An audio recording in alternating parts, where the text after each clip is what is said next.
High Rise Mystery, Chapter 15. The radio attached to Officer Burnett's vest buzzed to life. Mike Bravo 5, this is Sierra Juliet 2-1, over. He grabbed the radio and turned his back to us. Katie leaned towards him, listening in. Sierra Juliet 2-1, this is Mike Bravo 5, go ahead, over. We strained to hear the message. We could barely understand it, which was obviously the point. Mike Bravo, an SIO has been assigned to your incident. Detective Chief Inspector Sharp has an ETA of 10, I repeat 10 minutes. Delay due to a developing Code 13 in Highbury. Officers across all boroughs are being briefed and diverted to that situation. Over. Officer Burnett sucked in a breath through his teeth and shook his head before returning to the call. Sierra Juliet 2-1 received, out. The radio was silent. Clipped it back into his vest. DCI Sharp, said Katie. The one and only, replied Officer Burnett. If she sees the state of this cordon, there's going to be hell to pay. I need your focus on this, Officer Smythe, now. Burnett thrust a roll of blue and white tape into her hand. She quickly walked away, unfurling the tape, the crime scene log tucked under her arm. He turned to us. You two need to move back and go home.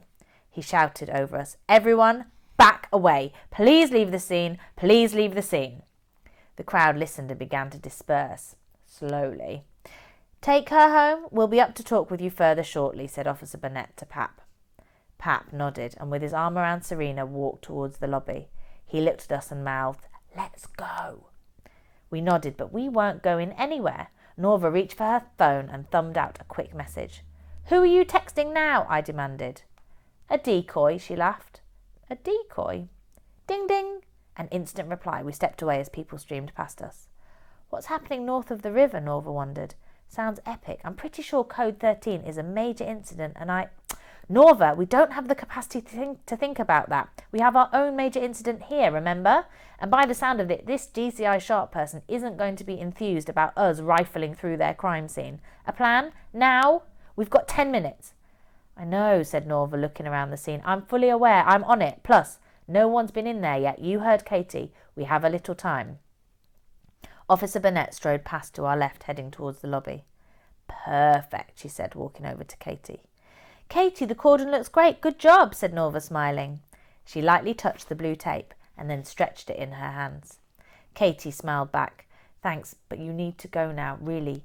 DCI Sharp is... Well, she's no joke and I need to be ready to brief her. No, we totally understand. One more thing, Norva began while backing away. Before she finished, loud, booming sirens rang out across the Try.